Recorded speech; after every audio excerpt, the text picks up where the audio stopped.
Today we're really digging into something fascinating, the relationship between India and the U.S. and how it's, evolving so quickly.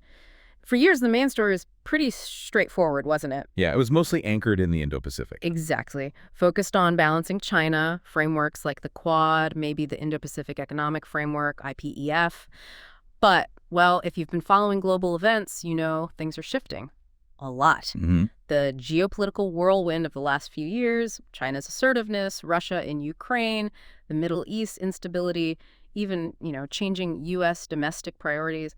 It's completely redrawn the strategic map for both countries. It really has. And what's fascinating here, I think, is how they're now aiming to sort of craft this much more cohesive global strategy. Global, not just regional. Right. Integrating all sorts of different domains, really going beyond those traditional regional alliances we always talked about. I mean, the scope is huge now. We're talking Atlantic to the Arctic, cyberspace, space, climate, energy, health, even global supply chains. It's massive. Okay, so that's our mission today then. Let's explore these lesser-known dimensions, maybe the secret levers, as you might say, that are really defining this changing relationship, going beyond the headlines to figure out what it actually means for you listening and for, well, the world stage. All right, let's maybe start with trade, because that's where things get really interesting, I think. We hear about the big strategic stuff, but maybe less known is just how fast and, frankly, complex these moves towards a bilateral trade deal are. And it's happening even with, high-stakes U.S. political deadlines possibly on the horizon. Remember the Trump administration pausing tariffs on Indian goods? That was to pave the way for talks. Yeah. So what's really driving this push for a trade deal now? Well, it's a very nuanced deal that's being worked out. Very significant. You see this, for example, in the agri-tech showdown.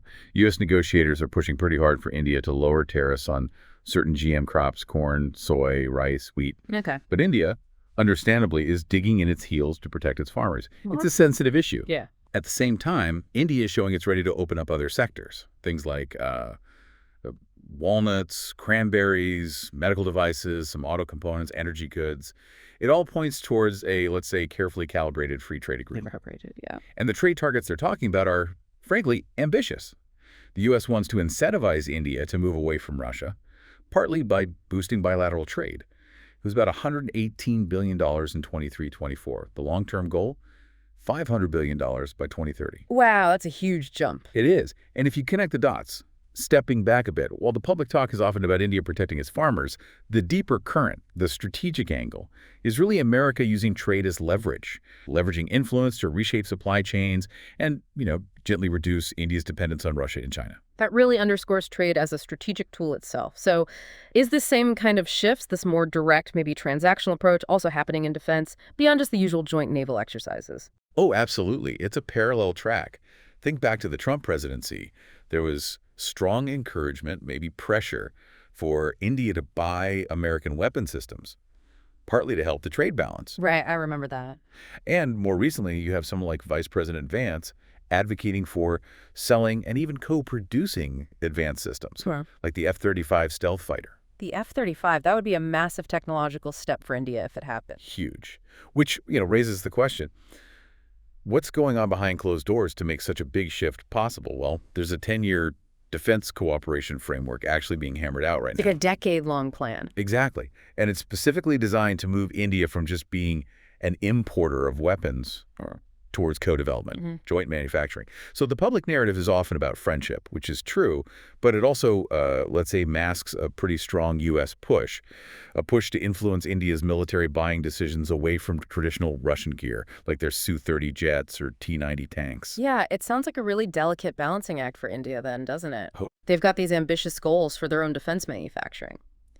Modi's target is, $35 billion annually by 2030? That's the goal. But they're also dealing with U.S. pressure to buy American systems, which helps U.S. contractors.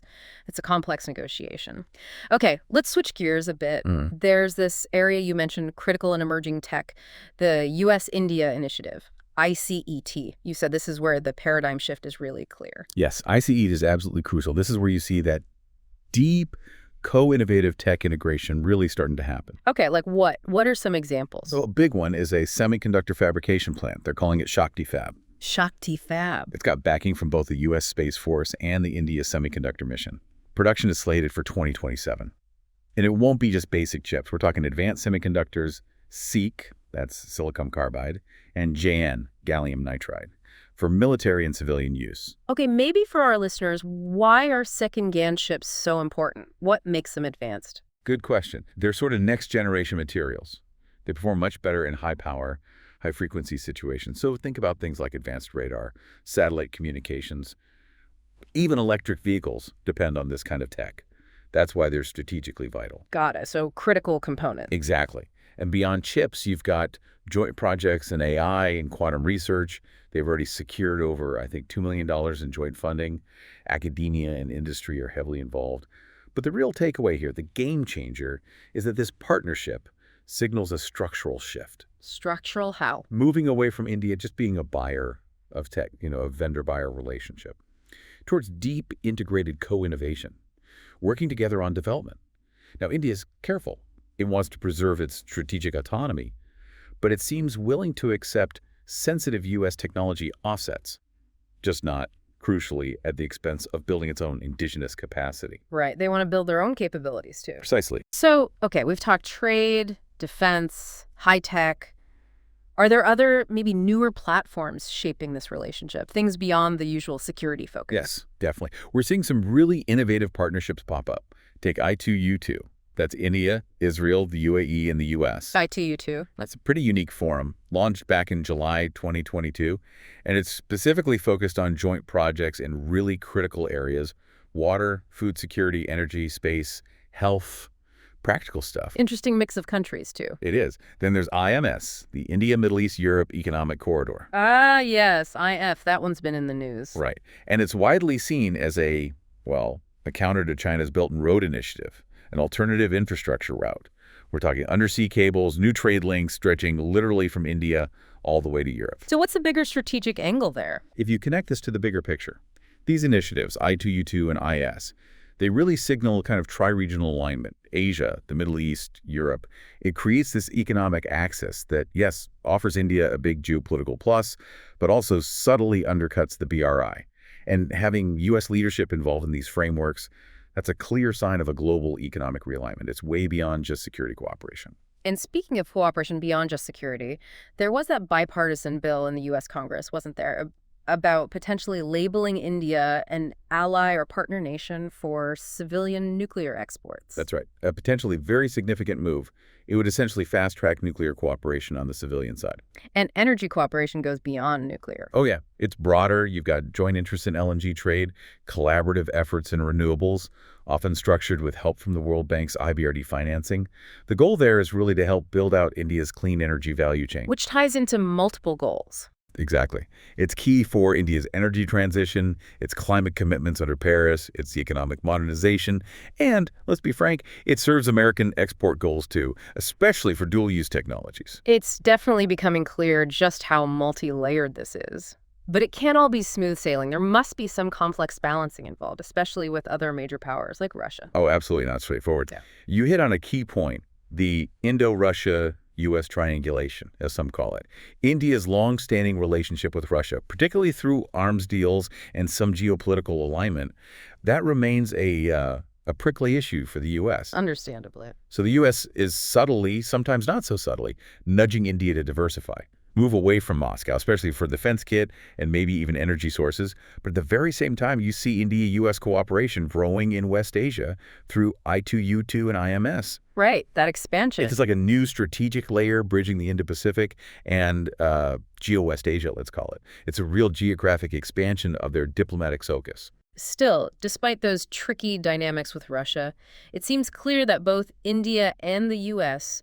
view China's assertiveness as a common challenge, right? That's a point of alignment. That's a major driver, yes. It leads to significant cooperation in cybersecurity, maritime surveillance, and those key tech areas we talked about, semis, space. And this brings us back to what you called the hidden frameworks, the things that give this relationship resilience. Exactly, the underlying structure, like India getting Strategic Trade Authorization 1 status, STA1. STA1. That's really important. It grants India near NATO-level access to advanced U.S. defense tech without needing a formal treaty alliance. It's a privileged status. And what about those other platforms you mentioned? the public-private ones. Right, things like the Indian Prime Minister CEO Forum or the Economic and Financial Partnership Ministerial Meetings. These might not make headlines often, but they are critical. They ensure the business communities are aligned with the geopolitical goals. They translate that high-level political will into, actual results on the ground. Okay, so the structure seems increasingly robust, but no relationship is perfect. What are the bumps in the road? What challenges remain despite all this optimism? You're right. Challenges definitely persist. Deep ones. Trade friction hasn't gone away. Tariffs, agriculture access, digital trade rules, even visa policies. These are still points of contention. Always seem to be, don't they? Pretty much. Then there's that tension in defense we discussed. India's push for autonomy, for Make in India, versus U.S. pressure to buy American. The Russia dilemma, too. The Russia dilemma isn't solved. India's reliance on Russian military gear historically just complicates things for the U.S. And balancing technology transfer with security? Oh, that's tricky. How do you share sensitive tech while managing risks like IP theft or meeting domestic policy concerns on both sides? Yeah, that's a fine line. And one more, maybe the potential for environmental politics to become a friction point. If, say, a future U.S. administration rolls back climate policies, that can create ideological tensions with India. So lots to navigate still. Looking ahead then, say over the next decade, what are the key things we should watch? What variables will really shape where this relationship goes? Okay, I think there are a few crucial factors. First, leadership continuity. Both sides seem to expect, or at least hope for, strong bipartisan support in the U.S. Republicans and Democrats to keep the momentum going. Political shifts matter. Institutionalization, maybe. Yes, exactly. Institutional consolidation. Those 10-year defense plans, the various working groups, they point towards building strategic resilience that can hopefully outlast political cycles.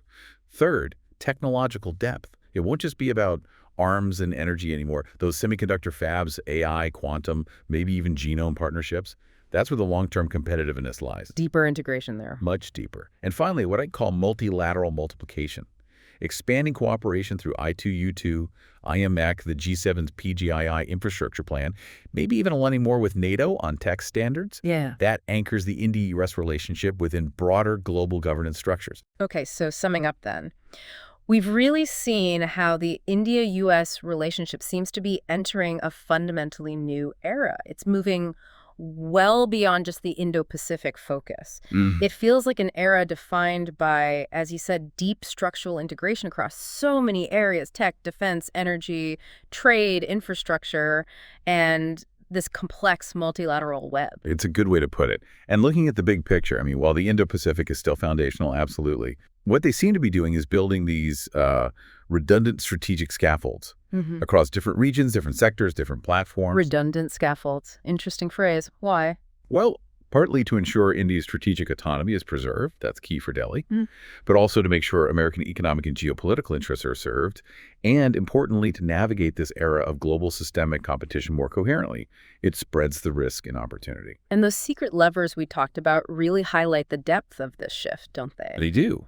From semiconductor fabs getting U.S. Space Force backing, that STA-1 status, the U.S. pressure on defense buys, those deep public-private channels, this really isn't just a standard alliance anymore, is it? No, it's far beyond that. It's a really robust, multidimensional, strategic, maybe entwinement is the right word. Entwinement, I like that.